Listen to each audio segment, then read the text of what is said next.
E, na verdade, eu gostaria de me apresentar um pouquinho também, aproveitando essa parte que nós vamos falar a respeito do mercado de games na economia criativa. E, na verdade, assim, esse tema ele surge a partir do momento em que eu atuo com duas frentes. Na verdade, eu trabalho como professor há 18 anos e essa atuação como professor eu tive a oportunidade de iniciar em 2010 no Centro Paula Souza como professor do ensino médio técnico. Inclusive, sexta-feira eu estava ali no stand do Centro Paula Souza. Recomendo que vocês até visitem para conhecer mais sobre as ETECs, sobre as FATECs, né? E, além disso, eu tive a oportunidade de, em 2013, começar a atuar como agente de inovação, também pelo Centro Paula Souza. Nós temos um núcleo de inovação tecnológica, que é a Inova CPS, e esse núcleo me trouxe a oportunidade de agir, de atuar diretamente com a inovação, com o empreendedorismo. E é nesse sentido que eu pude acompanhar de perto alguns mercados, a evolução de algumas startups que surgiram, inclusive, da cabeça de muitos alunos das ETECs, das FATECs, do Centro Paula Souza. E aí é muito interessante a gente ver como surge a ideia de uma empresa. E aí, abordando a questão... Valeu?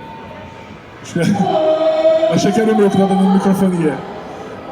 Então, assim, abordando essa ideia de mercado, de novas empresas, eu, na verdade, comecei a pesquisar um pouquinho sobre o mercado gamer, mas hoje a proposta principal é trazer a vocês uma ideia voltada principalmente para como a criatividade pode ser usada em função do mercado gamer, em função, na verdade, do que nós temos aqui com relação à inovação. Essa aqui é uma frase que eu trago em toda a palestra, que para minha concepção não existe criatividade sem a imaginação, muito menos a inovação sem o inconformismo. E nessa palestra eu trago principalmente uma mensagem que no mercado gamer, o brasileiro ele tem essa tendência do inconformismo, ele quer trabalhar de forma diferenciada, e é por isso que nós temos um potencial muito grande para trazer esse mercado de uma maneira totalmente inovadora. E aqui eu trago um conceito que talvez vocês já saibam, mas é só para relembrar que nós estamos em meio a um mundo que já foi considerado aí um mundo VUCA, um mundo totalmente volátil, incerto, complexo e ambíguo. E nós atualmente estamos no chamado mundo bunny. Mundo bunny, que é o frágil, ansioso, não linear e incompreensível. Só para dizer que, na verdade, assim, se o ser humano já era complexo, cada vez mais ele se torna ainda mais difícil de lidar com novas demandas. A gente tem aí realmente novos mercados, novas possibilidades, inclusive de criação, mas ao mesmo tempo nós temos aí uma certa falha, no sentido de que muitas vezes a gente tem ideias, mas a gente não sabe como aplicá-las, ou a gente não sabe se essa ideia vai realmente ter o efeito que nós esperamos, principalmente no mercado voltado para tecnologias, que é o caso do mercado gamer, e avaliando também o contexto da economia criativa. Isso aí talvez seja reflexo dessa questão da gente já ser ansioso por natureza. Já várias avaliações aí disseram que o brasileiro ele acaba sendo a nação, acaba tendo aí o comportamento mais ansioso dentre todas as nações, né? Porque a gente acaba se preocupando muito com o futuro, e nessa ansiedade talvez a gente acabe tendo aí, digamos, todo um potencial, mas que a gente acha que é frágil. A gente não considera realmente a nossa real capacidade de produzir, de criar, principalmente no mercado de games. E aí, só para lembrar o que seria a criatividade, né? A criatividade a gente pode definir como atividade de criação, mas não é qualquer atividade. A gente tem que saber quebrar regras, trabalhar de forma produtiva, só que saindo do que a gente considera óbvio. Então, muitas vezes a gente tem aqui algumas ideias, alguns conceitos que a gente acaba, na verdade, deixando de lado, porque nós temos medo do risco, nós temos medo de cometer falhas a partir do novo. E aí essa capacidade produtiva de pensar sem regras, ela acaba ficando de lado. Como a gente vai ver, muitas vezes o que atrapalha o mercado gamer é uma pitada de ousadia, né?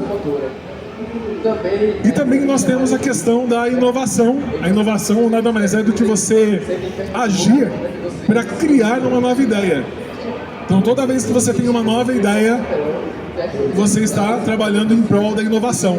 Toda vez que você deixa essa nova ideia morrer, e isso a gente faz de forma constante, a gente não tem o hábito de anotar as nossas ideias, a gente não tem o hábito de avaliar, de trocar ideias, de apresentar o que a gente pensou para os outros, porque às vezes a gente tem até medo que o outro venha roubar a nossa ideia, mas isso acaba caindo por terra, porque hoje para o mercado inovador é essencial que você converse com alguém, que você na verdade avalie se a sua ideia ela é realmente algo relevante, se você consegue transmitir ela para alguém, se a pessoa compreende e se a pessoa de repente até compra a sua ideia, se ela fala assim, opa, a sua ideia é boa, vamos investir nela, vamos trabalhar nela.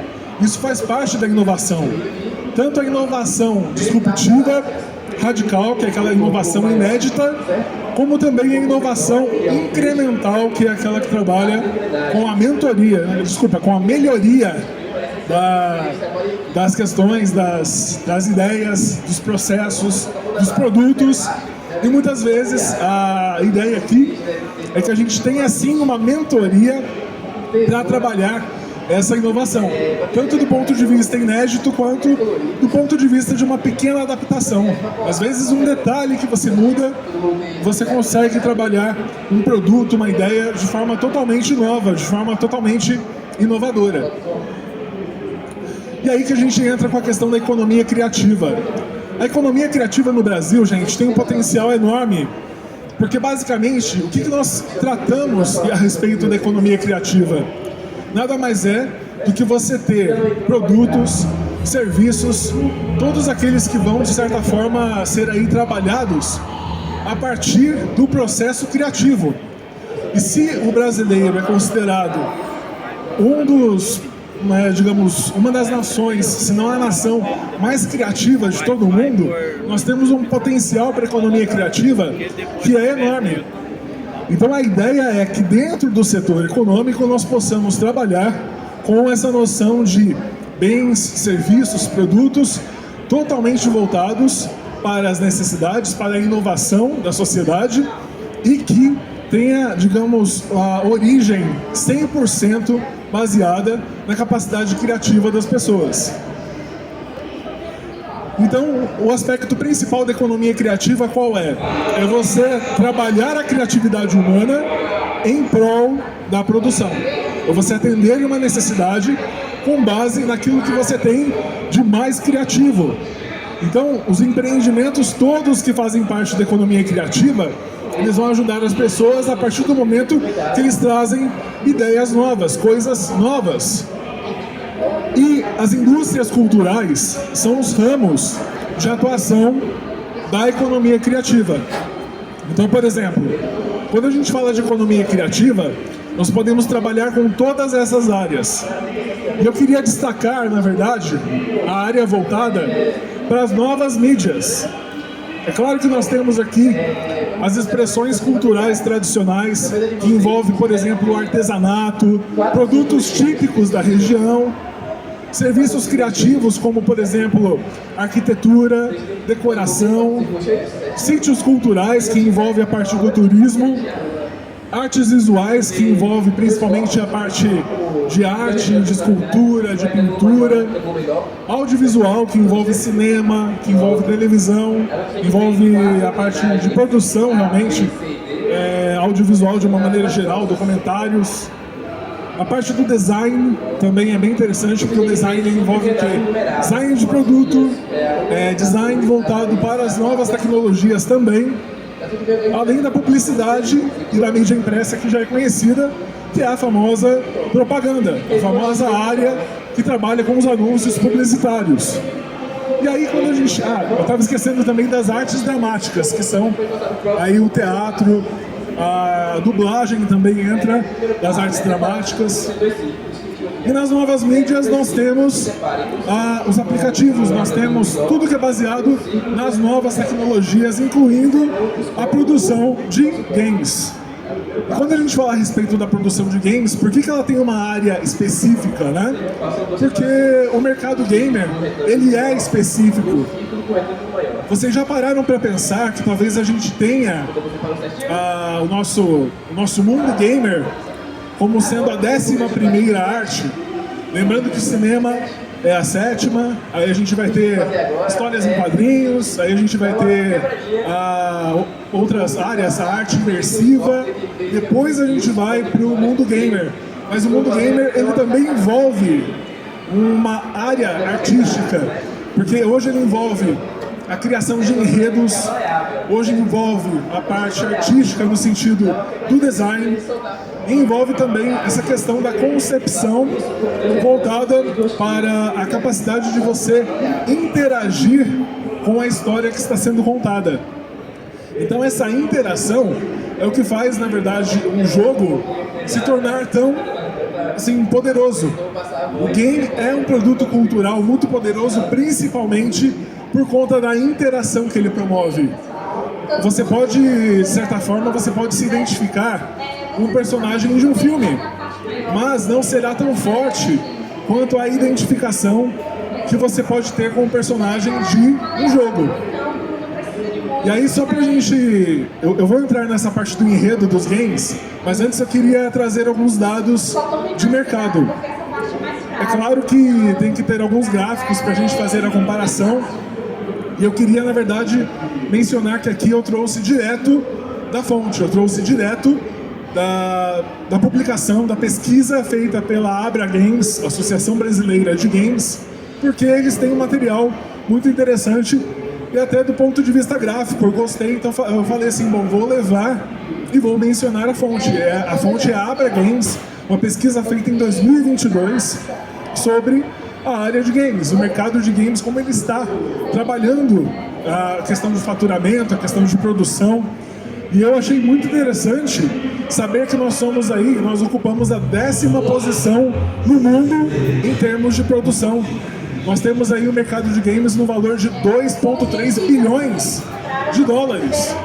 Isso é muito interessante para a gente ver que nós temos aí uma competitividade bem bacana em relação aos Estados Unidos, em relação à Europa, em relação ao Oriente, Japão. E a ideia é que o que fortalece o nosso mercado gamer é principalmente o que nós chamamos de multiculturalidade. O que é a multiculturalidade? É você trabalhar com jogos, trabalhar com games que de certa forma possam definir as possibilidades com relação às diversas culturas, com relação às diversas possibilidades, na verdade, de você quebrar um pouco até os gêneros que são produzidos. E essa flexibilidade acaba trazendo pra gente esse potencial de mercado que a própria Abra Games reconhece. Aqui só pra gente ter uma ideia de como está a evolução dos estúdios hoje no nosso país. Em 2014 nós tínhamos 133 estúdios produzindo games no Brasil. Agora em 2022 nós temos aí mais de 1.000 estúdios que produzem. Então esses 1.000 estúdios, eles são responsáveis por esse faturamento, eles são aí responsáveis por toda essa realização, esse engrandecimento do mercado, e a gente tem muito mais potencial para isso. Só para a gente ter ideia de como seriam os desenvolvedores por região, e na verdade, assim, além de fazer uma comparação, acaba sendo interessante a gente notar que o Brasil ele tem potencial para ter estúdios em todas as regiões do país. Basta que, no caso, nós tenhamos aí devido estímulo, basta que os estúdios eles acabem, de certa forma, acreditando no potencial que possuem e cada vez mais eles possam aproveitar a cultura que existe na região de cada um. Porque um estúdio que está localizado no Nordeste, no Norte, ele pode sim trabalhar, por exemplo, com games que tenham uma temática voltada para aquela região, para aquela cultura. Porque nada mais assim, digamos, básico, nada mais assim relevante para alguém que está ali inserido na cultura do Norte, Nordeste, trabalhar jogos dessa temática. Por exemplo, a gente até hoje, eu nunca ouvi falar, por exemplo, de um RPG ou de algum jogo de estratégia que tivesse aí como base, por exemplo, um dos conflitos que nós tivemos no Nordeste, como Guerra de Canudos, ou no Sul, como a Guerra da Farroupilha.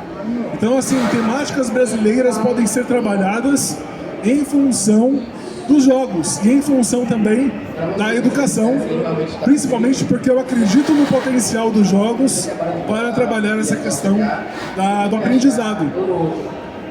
Então, quando você trabalha a economia criativa em função da produção de jogos, quando você tem uma cultura potencialmente rica como a cultura brasileira, nós temos realmente um potencial muito grande para produzir jogos novos, produzir jogos diferenciados.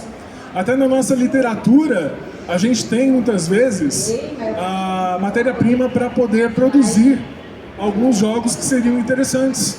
Por exemplo, dá pra gente pensar num jogo assim, de puzzle envolvendo memórias póstumas de Brás Cubas, ou um RPG que seja voltado para Grande Sertão Veredas.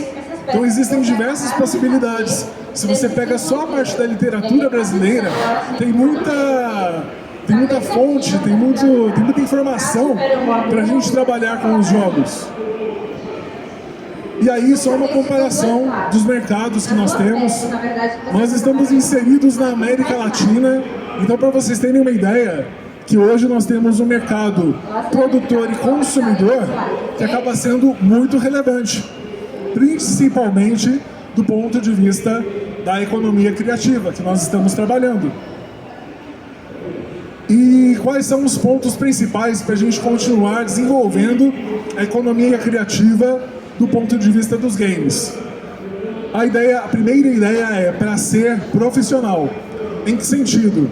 Nós temos que, na verdade, analisar o mercado, analisar cada vez mais o produto que pode ser oferecido, para que a gente possa realmente atender às expectativas do nosso público consumidor. Ser interativo. Nós temos aí uma comunidade de produtores, de consumidores gamers, que talvez agora nós tenhamos aí possibilidades de interação, mas até então, até 15 anos atrás, era muito difícil você ver essa facilidade na troca de ideias, essa facilidade até na reunião de equipes para, de repente, se trabalhar com a produção de um jogo. Então, cada vez mais a interação se faz necessária para que você, de repente, leve a sua ideia para uma determinada pessoa, você, de repente, leve para outras pessoas, forme uma equipe, e essa equipe talvez traga a possibilidade de se criar um jogo de forma relevante. Porque muitas vezes a gente acredita que a programação solitária ainda é uma boa ferramenta, um bom recurso para a produção de games, mas hoje a gente sabe cada vez mais que uma equipe é necessária, por menor que ela seja. Hoje nós temos estúdios, esses estúdios que nós temos aqui no Brasil, dentre os 1.009 estúdios, a maioria são estúdios indie que trabalham aí com uma equipe entre 5 a 15 pessoas. Então não precisa muita gente, mas é interessante que você interaja com as pessoas certas. A ideia também de ser atualizado, e esse talvez seja um passo até mais fácil de realizar, por conta das fontes de informações que nós temos hoje e até por conta do que nós, de certa forma, buscamos. O fato de vocês estarem aqui na Campus Party, por exemplo, é uma demonstração de que vocês estão procurando conhecimento, que vocês estão aí trabalhando com essa ideia de estarem atentos ao mercado, atentos também às possibilidades de produção no mercado de games e em outras áreas também que podem contribuir com essa área da economia criativa no nosso país. E a ideia de ser assertivo, essa é uma parte muito importante, que muitas vezes a ideia do programador, ela nasce e aí ele começa a trabalhar naquela ideia muitas vezes sem consultar o seu público, sem saber o que já foi produzido, sem saber qual é a demanda real, atual do nosso público, principalmente o público nacional. Então, ser assertivo é você, de certa forma, se preocupar cada vez mais com aquilo que o outro quer, principalmente no nosso mercado. Porque se a gente começa a criar temáticas, se a gente começa a trabalhar o nosso mercado de uma maneira mais específica, a gente tem um potencial cada vez maior de ter sucesso diante dos outros mercados também. E aqui eu tenho algumas palavras do presidente da Abra Games, que é o Renato Terra. E o Renato Terra, ele considera realmente que a forma de você trabalhar o crescimento do mercado de games no país é você trabalhar uma nova diversidade de narrativas. Então é tudo isso que eu disse para vocês, é trabalhar o nosso contexto cultural, trabalhar as nossas fontes de literatura, de tradições, fontes regionais de cultura. Tudo isso pode trabalhar o quê? Um aspecto brasileiro dos games, fazer com que os games tenham cada vez mais uma face, uma cara mais nossa, algo que seja realmente um produto nacional. E para ele não importa se a gente vai trabalhar com jogos AAA ou se a gente vai trabalhar com jogos indie. A ideia é que nos últimos 15 anos o Brasil teve uma evolução e ele acredita que nos próximos 15 anos essa evolução vai ser cada vez maior, porque a tendência é a gente produzir jogos que quebrem, inclusive, a famosa narrativa da jornada do herói. A jornada do herói, acho que vocês já conhecem, eu trouxe aqui só para repassar um pouquinho as ideias e também para a gente pensar em como a gente pode quebrar com essas tendências, como a gente pode quebrar essas ideias, né? Então, por exemplo, a ideia, quando a gente pensa num game na sua forma mais tradicional, a gente tem a jornada do herói feita de maneira praticamente igual a essa aqui. Ele passa o mundo comum, ele está ali na sua rotina, o herói ele está convivendo ali com as pessoas com quem ele já conhece, está fazendo as coisas que ele está acostumado. Aí, de repente, o herói é chamado para a aventura. Ele está na zona de conforto, de repente acontece alguma coisa que faz com que ele saia dessa zona de conforto. Aí, no primeiro momento, ele pode até recusar essa proposta, esse chamado para algo novo, mas aí, quando ele encontra com um mentor, essa figura leva o herói a trabalhar, no caso, a sua ideia, a trabalhar o seu potencial, a desenvolver o seu potencial. E, de certo modo, a gente acaba tendo aqui o início dessa jornada. Então, a receita, na verdade, essa receita da jornada do herói, se a gente pensa em formas de quebrar essas etapas, a gente talvez consiga, inclusive, desenvolver narrativas que serão cada vez mais inéditas. Inclusive, quando a gente pensa em formas de se quebrar, por exemplo, a própria construção do herói. Depois, por exemplo, a gente tem a questão do chamado, a ideia da travessia do primeiro limiar, que é quando ele enfrenta o primeiro desafio. Até aqui, a gente vê que as narrativas de games, elas são muito parecidas. Quando a gente pensa, por exemplo, na jornada do herói, o jogo mais, aquele que segue mais assim esse formato realmente, seria o The Legend of Zelda. É o que segue assim de forma literal realmente toda essa jornada do herói. Mas isso não é ruim, porque a narrativa acaba sendo uma narrativa contada de diversas formas. A ideia é que você tenha diversos chamados para a aventura. Então, por mais que você tenha essa jornada do herói sendo trabalhada de forma literal, você acaba tendo aí algumas novidades, algumas inovações quando você cria novos desafios para esse herói. Depois tem a fase dos testes, que acaba sendo aí um desafio maior para o herói. Aí ele acaba juntando o seu time, acaba tendo ali os seus aliados, e é quando ele acaba indo em direção ao local em que se encontra, no caso, o lado que ele tem que enfrentar. Normalmente Normalmente as narrativas elas são ambíguas, então você tem um lado que representa o bem e o outro lado que representa o mal. E se a gente analisa as narrativas mais atuais, a gente vê que existe uma tendência muito grande de você quebrar principalmente essa ambiguidade. Cada vez mais você quebra essa questão, né? Você começa, de repente, um filme, um jogo, você começa ali contando aquela história como se a pessoa fosse do lado bom. Quando você vê, você tem o famoso plot twist, e esse lado bom se torna um lado mal e você acaba vendo o jogo, a narrativa do outro lado, né? O lado que você considerava o lado do mal seria esse lado que na verdade está na busca, o lado que está buscando aquilo que é de repente até justo, honesto. Mas nesse sentido a gente pode pensar em outras quebras. Tem narrativas, por exemplo, que já não trabalham mais com essa aproximação da caverna profunda, porque de certa forma acaba sendo muito tradicional essa ideia de que o herói ele tem que ir atrás do vilão para que o vilão seja derrotado.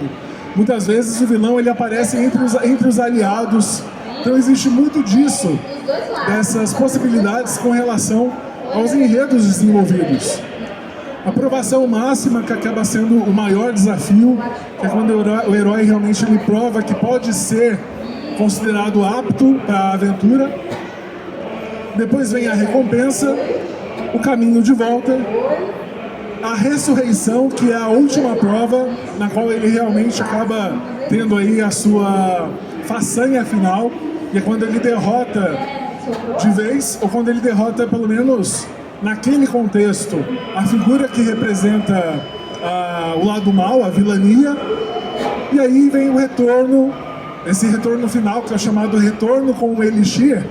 É um retorno final quando o herói volta triunfante, quando o herói mostra para os seus aliados que eles estavam certos e que eles têm uma recompensa final que reúne todos eles em prol da questão do término do desafio. Então essa seria, na verdade, a narrativa tradicional, mas eu acabei até esquecendo de mencionar, eu, de certa forma, em alguns momentos, eu tive a oportunidade de trabalhar com o storytelling de algumas empresas indie. E cada vez mais a tendência é a gente quebrar essa estrutura da jornada do herói. Essas etapas, muitas vezes, elas, de certa forma, acabam sendo rompidas parcialmente ou totalmente para a gente ter cada vez mais um enredo que seja diferenciado. E aí, se a gente for analisar os jogos indie, eles têm uma tendência muito maior no mercado nacional para romper com essas barreiras.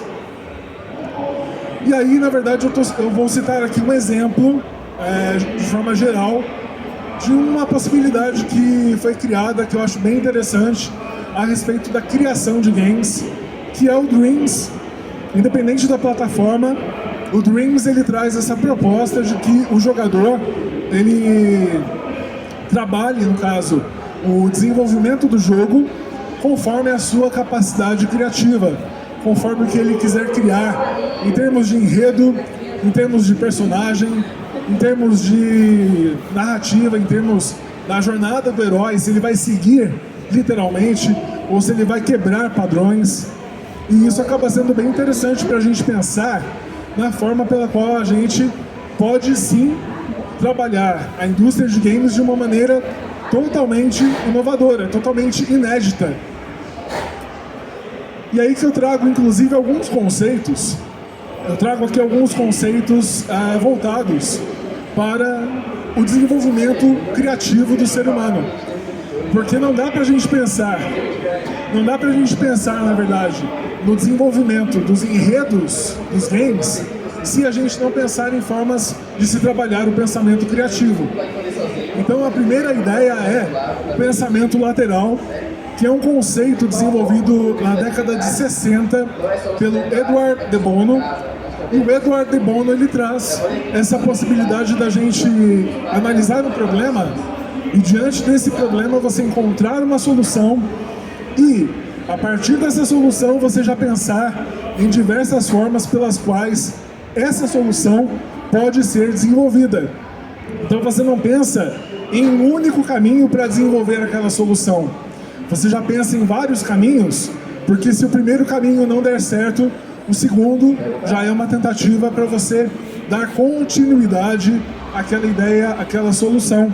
Isso vale muito para o mundo dos games, porque muitas vezes um estúdio ele começa com um determinado orçamento, e aí ele começa a produzir o jogo, de repente o orçamento é reduzido, e aí você tem que passar para um plano B, e aí de repente a equipe é reduzida, você passa para um plano C.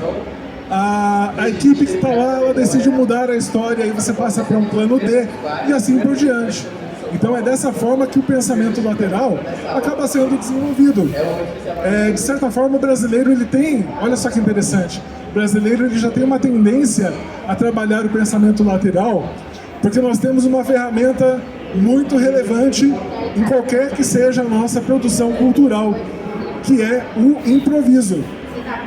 Nós sabemos como improvisar, nós sabemos de certa forma que se uma forma não der certo, se um jeito de produzir não der certo, nós podemos tentar o outro.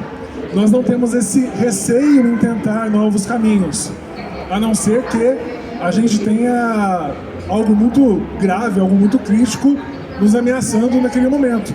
Mas a princípio nós temos essa facilidade em adaptar as coisas. Isso é muito importante, principalmente na criação de games.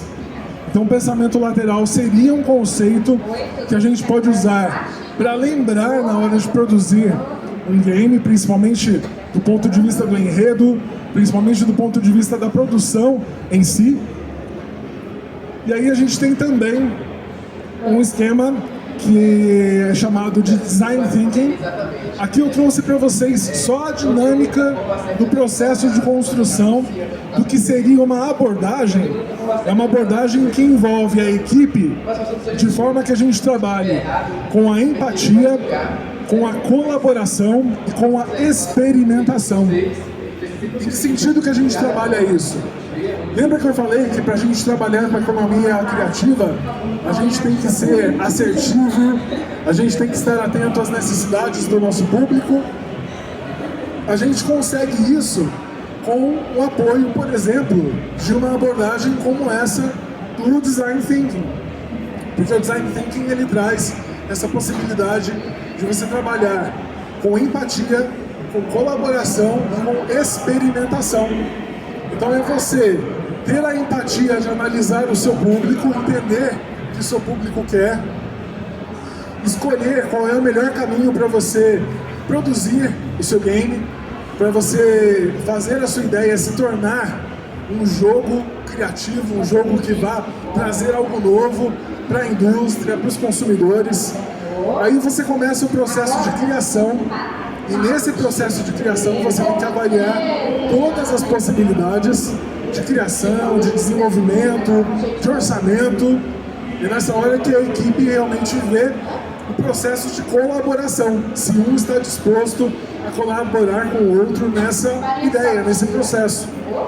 E aí depois a gente tem o protótipo, que é a fase em que você tem o seu game na versão de testes, para poder ter a opinião do público, para ter a opinião da própria equipe, para saber se o seu game está pronto para ir para o mercado ou não.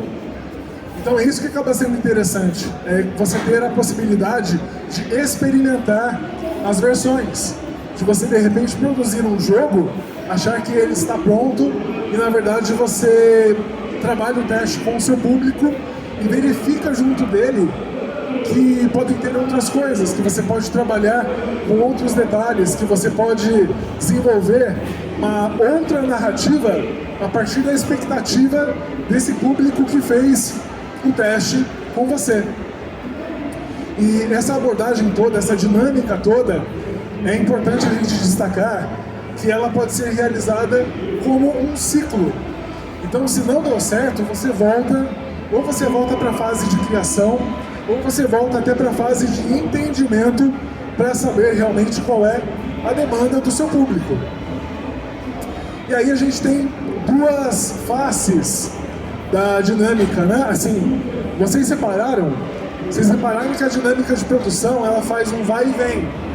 Ela abre depois ela fecha, depois ela abre de novo, depois ela fecha e entra na fase de teste.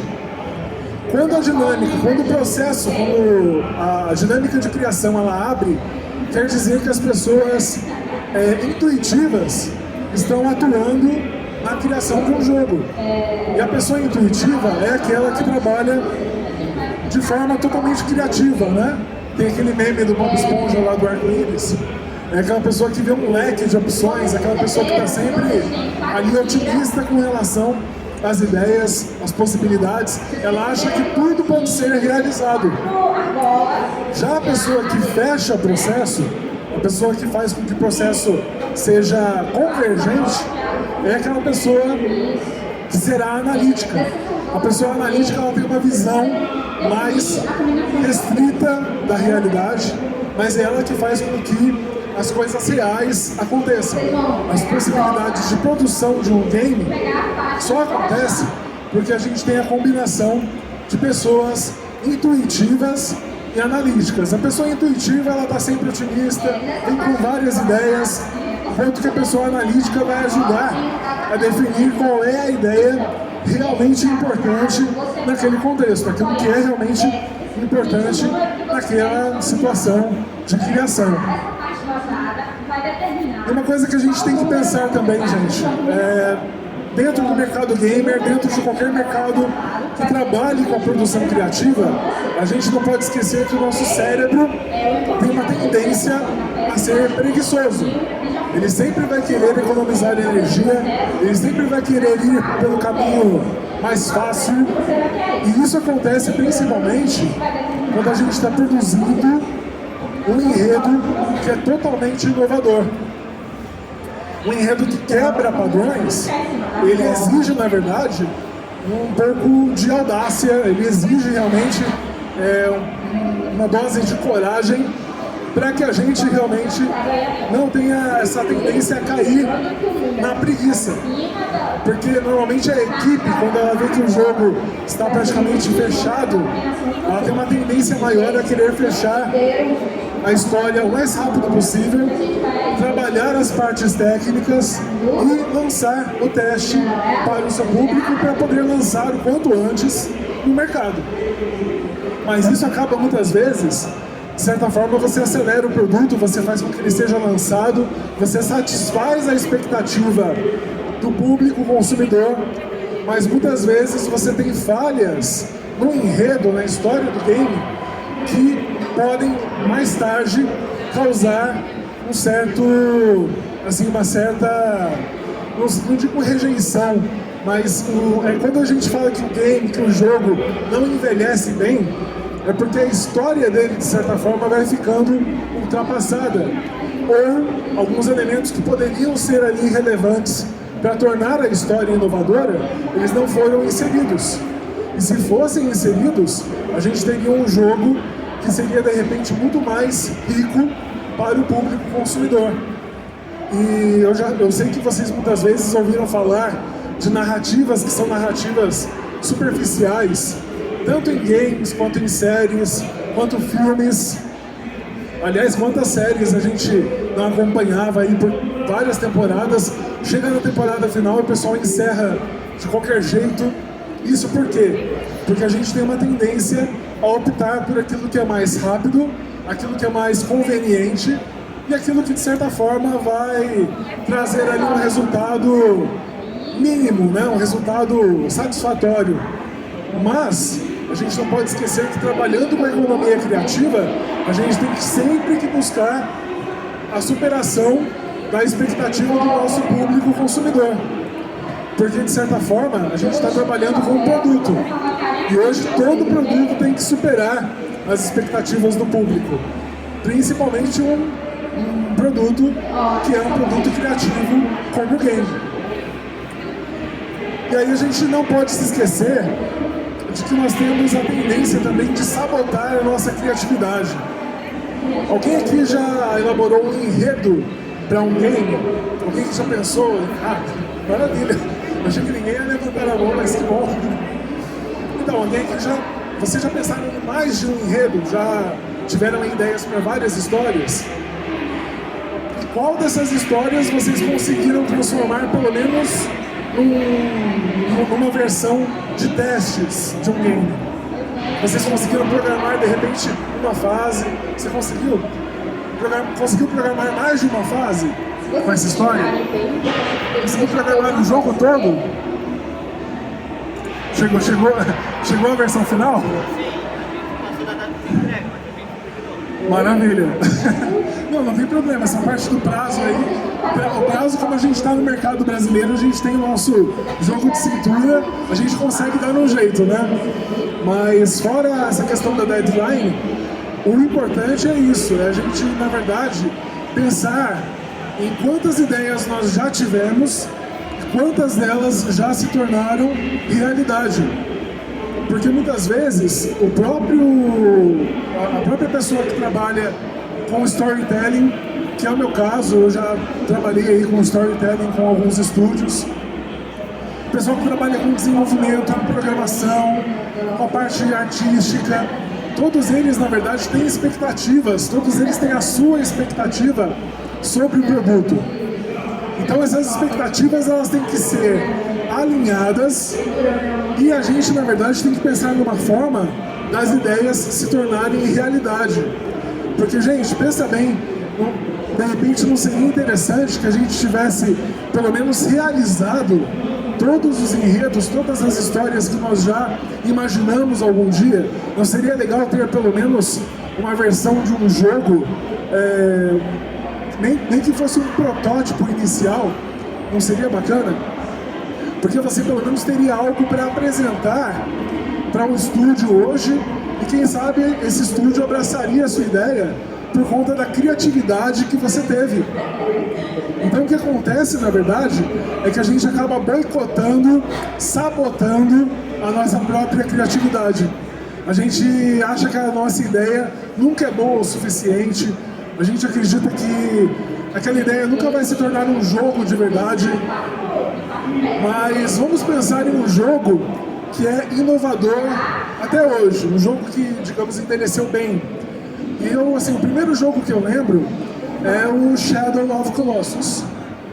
É um jogo que o Fumito Ueda, ele foi muito feliz em querer quebrar os padrões. Ele trabalhou a jornada do herói, mas é uma jornada em que tudo é desconhecido.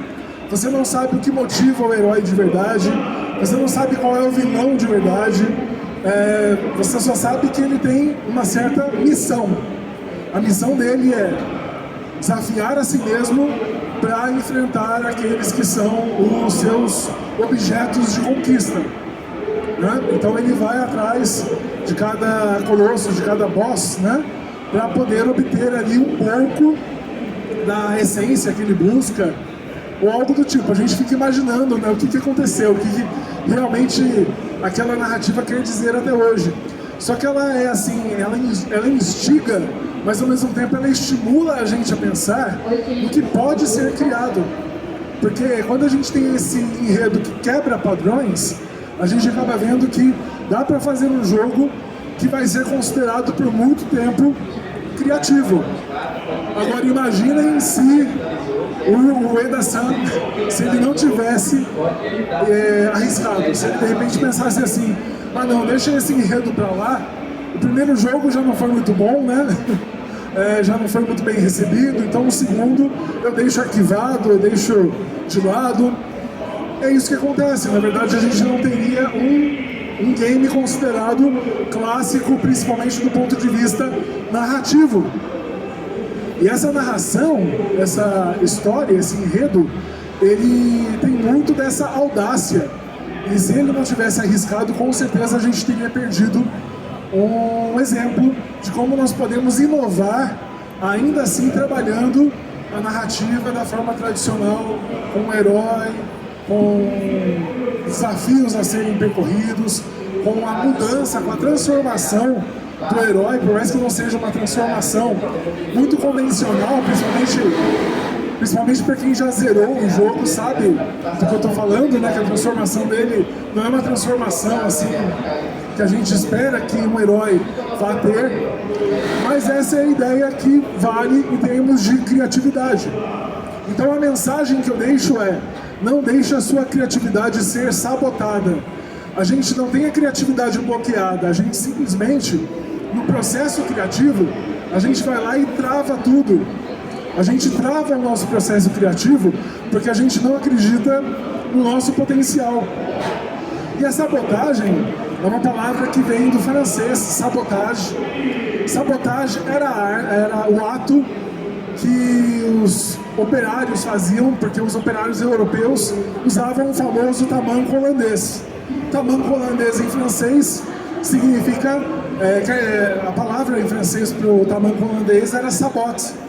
E aí quando eles jogavam o sabote nos teares mecânicos para travar a máquina, era considerado um ato de sabotagem, o ato de jogar o sabote na máquina. Então o processo criativo, quando a gente fala assim, não, essa ideia para esse game, essa ideia está péssima, a gente está se auto-sabotando no processo criativo, porque a nossa tendência é pensar em coisas que já deram certo, voltar para aquilo que é óbvio e sair do que é, na verdade, um desafio, mas que vai fazer com que a gente seja criativo de verdade, que é fazer com que a nossa ideia seja levada, seja desenvolvida até o final. Então, por favor, quando a sua máquina estiver trabalhando, não jogue esse tamanco nela, porque senão você trava tudo, assim como os operários na Revolução Industrial travavam o tear mecânico jogando tamanco de madeira ali na máquina. Então não trave, não faça essa sabotagem criativa com você. Vá até o final do processo, nem que seja para escrever a sua história do começo ao fim, para você ver onde vai dar. E, de preferência, quando você escrever toda a sua história, quando você pensar em todo o enredo para o seu game, apresente para alguém, mas apresente para alguém que, de certa forma, compartilhe dessa mesma ideia com você. Se você compartilhar com alguém que não costuma levar muito as ideias adiante, essa pessoa simplesmente vai achar legal. Mas se você compartilha com alguém que também é criativo, criativa como você, pode ser que daí nasça uma proposta para um game e possa ser que esse game se torne realmente inovador dentro do nosso mercado brasileiro, o que é mais interessante ainda.